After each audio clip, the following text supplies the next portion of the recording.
are in Naples, just north of Wiggins Pass, which is down there and around the corner. And right up here is Barefoot Beach, so that's the beginning of Bonita. And we are, well, I am not, but the boys are fishing. And I took a little beach walk, and I was not going to do filming because it is pretty breezy and windy, and you can see the waves are kind of rocking and rolling out here. But I have not done a video at this location, so I thought really quick that I would just do a really brief video because I don't know the next time we're going to be coming back here. So I thought I would give you guys a quick little tour of Wiggins Pass to Barefoot Beach, and so you guys can kind of see where we're at. So Wiggins Pass is in North Naples off of Mockley Road. We put the boat in there at the boat ramp. It's a really nice facility and park. It did take a big hit during Hurricane Ian, but it is open again, and it's a beautiful, beautiful beach, and they have facilities and bathrooms and everything. So if you have kids, it's a great place to take them. They're not charging for parking at the moment because the parking building got destroyed, but usually it's $6 per vehicle, so it's really affordable.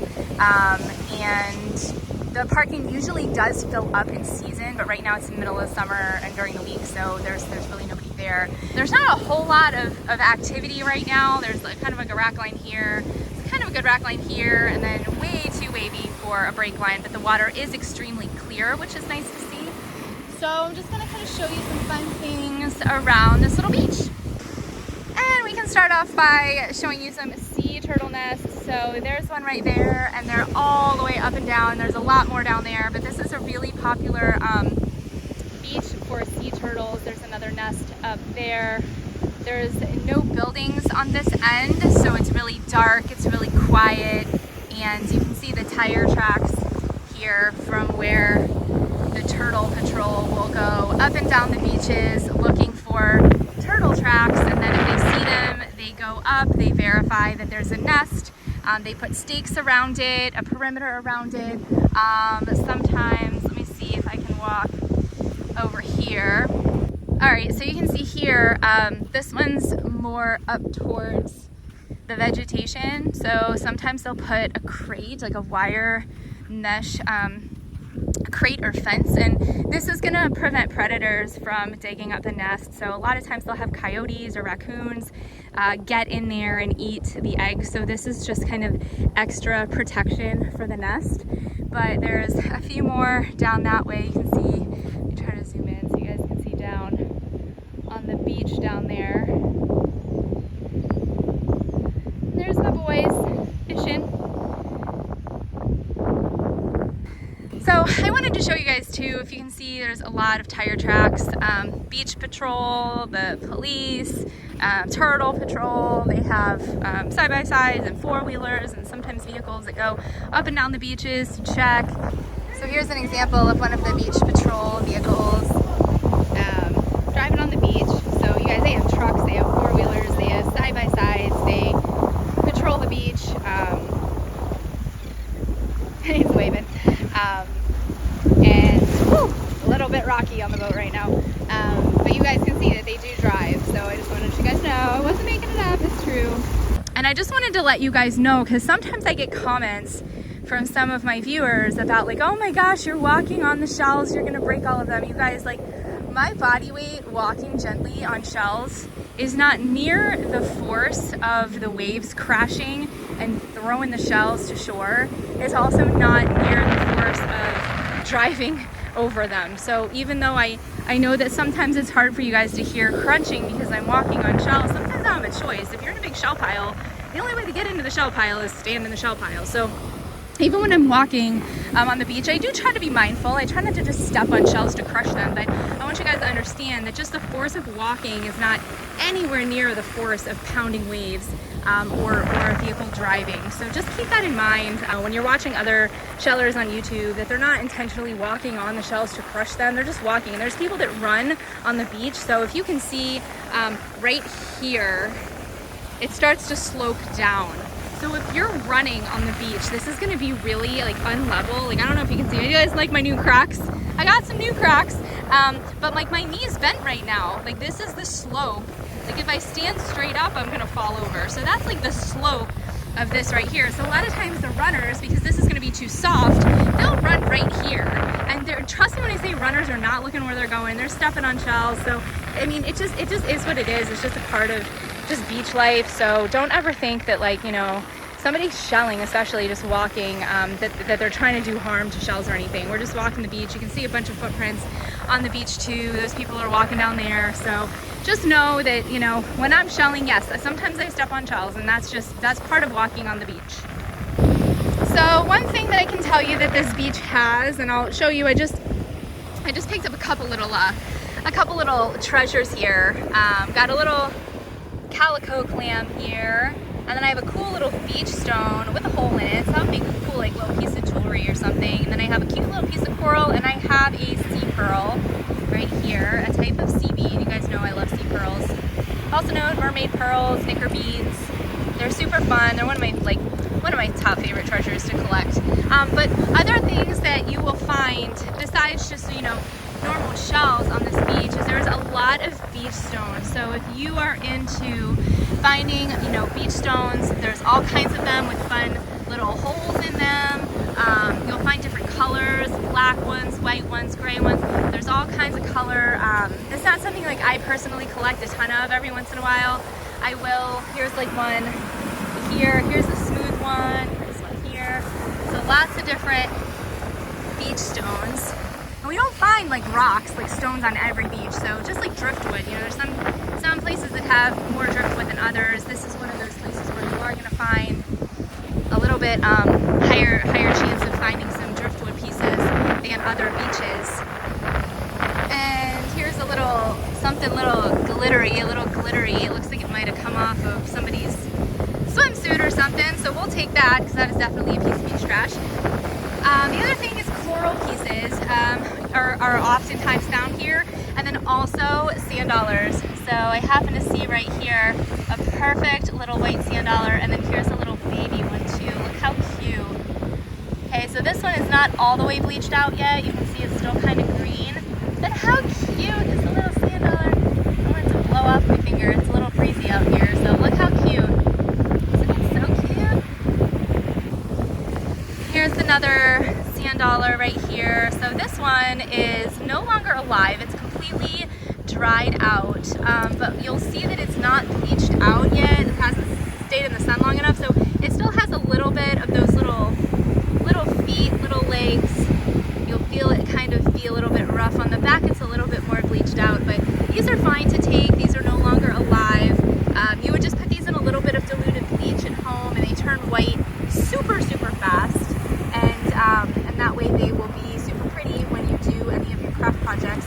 I did have some people ask me how I preserve sand dollars, and I take them home, I rinse them in fresh water, I put them in diluted bleach. The strength of bleach depends on the type of sand dollar and you know, how much it needs to be bleached out. I usually just watch them, and when they're completely white, I take them out, rinse really well. They're going to be ultra fragile, especially with the bleach solution. So definitely try to make sure you're extra careful. Let them dry, and then I take like a 50-50 Elmer's glue and water and mix it together and paint it on both sides. I usually do a few coats of that. Here's a cool looking little beach rock. How cool is that one? It has like a little shell stuck in there. See that? Little shell in there. Here's another little sand dollar right here. You guys can see. Here's another one here, another little one. You can see that they're not quite bleached out yet. So we will take these back home. I love those little sand dollars. And just remember, they are so fragile. So at this point in time, I'm keeping my eyes open for an intact bivalve, pretty much any intact bivalve, because that's what I'm going to use as a little box to transport these back home. The problem is there's not a whole lot of seashells here, and I haven't seen any intact bivalves yet, so I'm going to keep looking. But I love the rack lines, like kind of the sea junk, so to speak. This is always where you'll find fun little pieces of driftwood, egg casings.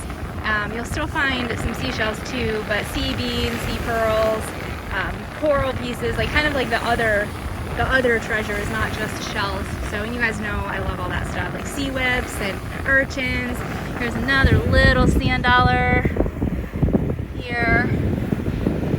And two, guys, like I'll tell you, like right now, your first instinct would be like, oh, go rinse it off in the waves. But the wave current and the waves are so strong that if I put this in the water, I could risk either losing it or it just breaking. So I'll rinse these off when I get home in fresh water in a bucket. Oh, here's another little one right here. Look how cute! So this one, you can see how well it's bleached because it's upside down. So the sun is hitting this side, but if I turn it upside down, or right side up rather, you can see that it's still a little bit green. So this one will need to be bleached out too. And then right next to it, we have another sea pearl. I love them. I did do a sea pearl video. I will try to link it for you guys. I did an episode on what to look for. And one of the things in that video that you look for are mangrove seeds. So these right here are mangrove seeds. Actually, like not an alive one. It's very dried out. But this is what they look like. They're often green, and you always will find these along with seaweed like this. That is a great indicator that you will find some sea pearls. So this is a great kind of environment to be looking for sea beans and sea pearls. Ooh, look, I spy with my little eye. I'm gonna give you guys a minute. Give you a second to see if you see what I see. Give you just a second. I'll give you a hint. It's right here, and it is a baby's ear. So another really fun, rather uncommon. I wouldn't say they're rare, but they're uncommon because they're hard to find, or hard to see rather, and they're also very fragile. They're pretty paper thin, but it is called a baby's ear because it looks like a baby's ear. And they are white, and they are so fun. And this is one of the cool finds that you can see sometimes when there's not a ton of shells on the beach. Like as I'm walking, it's not like there's a bunch of conchs and a bunch of whelks and a bunch of olives, you know. But sometimes that's when you're gonna find some uncommon shells. So don't ever think that just because there's not mass amounts of, you know, shells and conchs and whatever all over the beach that you're not gonna find really cool pieces of, you know, driftwood, or this is a cool piece of coral, or a different type of shell that maybe you've never found before. So always kind of keep an open mind, especially when you are, you know, looking through junk like this on the beach. And just because you might not see, you know, a bunch of shells right off the bat doesn't mean there's not good stuff to be found in here. So here's a little patch of all kinds of little stuff. There's little pieces of driftwood in here. Sometimes I'll poke around and see what else I can find. Here's another little sand dollar right here. So I found a little, I used to call these quahogs, but they're quahogs, and now I'm having a really hard time changing the way I say them. But these little clams here that are really fun to find. So I just grabbed one to kind of stick my little sand dollars in, just like that, so I can hold it in my hand and not drop them all. But sometimes I'll poke around a little bit with a stick and just kind of see what other kind of things I can find. Sometimes you'll find this little piece of, oh, that's a piece of plastic. That's a nice little plastic shell, so we'll take that, throw that away. Sometimes you'll find crab shells in here, egg casings, like you just never know what you'll kind of find. Here's other little pieces of driftwood. Here's another mangrove seed. So I'm kind of looking, oh look, here's another sea pearl. I love them. Look how pretty. Love these. That over here. See what else might be lurking under the seaweed. Sometimes you kind of dig around a little bit. Here's another little sand dollar. It looks broken though. Little broken one.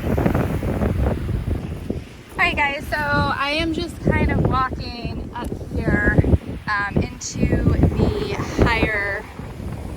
Alright guys, so I was kind of down here by the water, and I just came up. There's kind of a big junk pile up here, and I just kind of want to investigate. But a lot of times there'll be some cool finds in these as well. I'm trying to stay over here to where my shadow is not in your way. But this is fun. This is fun stuff, and I love kind of checking it out. So here is a little piece of coral here, and here's another piece of coral too. It's kind of a little bit more worn, but it's kind of still a cool piece. And we have some driftwood pieces too. I'm just gonna kind of try to go slow so you guys can see if you see anything. Here's another little sea pearl here. Love them. And sometimes I'll move some of these bigger pieces around, kind of see if anything gets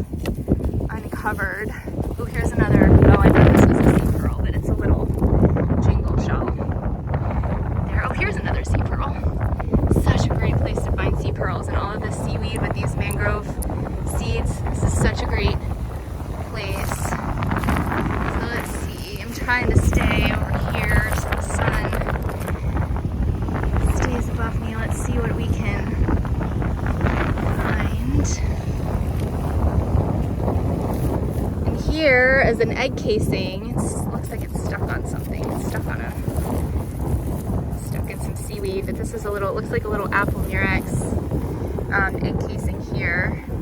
Super dried out. But this is what they look like. They can get huge, and this is just a little clump. At least I think that's what it is. I'll look closer when I get home and out of the sun and I can see. Here's a cool piece of driftwood. Look at this. Look at that. That's a really cool piece of driftwood here. And then here's a little crab shell here. I'm not even sure what kind of crab this is. I thought it was a purse crab, but here's a little crab shell. That's fun. See, up here's a little sand dollar hiding. Let's see if I can get it out without breaking it. Oh, I think it's already got a little hole in it there, but still so cute. Totally bleached out from the sun. Let's see what else we can find over here. There's another little sand dollar. Oh, two. There's one right here, a tiny little one. Super small. Oh, there's another one. Look right here. Look at all these little sand dollars. And here. And here. There's some little sand dollars there. That's so fun. I'm gonna have to find something bigger to take these all back in. How fun is that? Oh, here's a little tellin too. Little alternate tellin, the little pink on it. They look like coquinas, but they're bigger and they've got ridges on them. So that's a really pretty one. Guys, just a reminder, just a friendly reminder also, when you come to the beach, you may come across beautiful feathers like this. I'm not a bird expert. I couldn't tell you what kind of bird this feather is from. But I can tell you that the majority of birds, especially in Florida, are protected by the Migratory Bird Act, and it is illegal for you to possess any part of that bird, including a feather. So for example, I did find in one episode, and if I can remember what episode it was, I will link it for you, but I did find a pink feather from a spoonbill, and even though it is so cool and so pretty, it is not legal to take it and keep it. And if you are caught, it is a very hefty fine. Same goes for sea turtle eggs. So sometimes you'll find an eggshell from a hatched sea turtle nest if they wash out. And even though it is just part of the shell, and even though it already hatched, you are not allowed to keep that shell. So do not get caught taking things from the beach that are protected under federal law. So this is just a reminder, because a lot of people think, oh, it's a harmless feather. I know as a kid I found a feather and thought it was the coolest thing ever, but you do not want to be caught with a feather from one of the birds that are protected under that act. So just keep that in mind if you find something super cool, if it's a live shell, if it's a pink feather, if it's something that you just can't take, you can always take a really cool picture of it to take home with you and remember that you found it, but leave it on the beach. Alright guys, I'm heading back to the boat to go see what my boys are up to. Here's just a view of the beach. I didn't walk a very long stretch, but just in that short amount of time we found a ton of cool stuff. So I just want to thank you so much for your support, for subscribing, for your support and encouragement over the last year and the last several years. For those of you who have been long-term viewers, I greatly appreciate you. If you have any questions, comments, or requests, please don't hesitate to reach out to me. You can email me directly at virtualshelling@gmail.com or drop me a comment below. Thank you so much. I will see you again soon. Have a shell-tastic day. Bye-bye.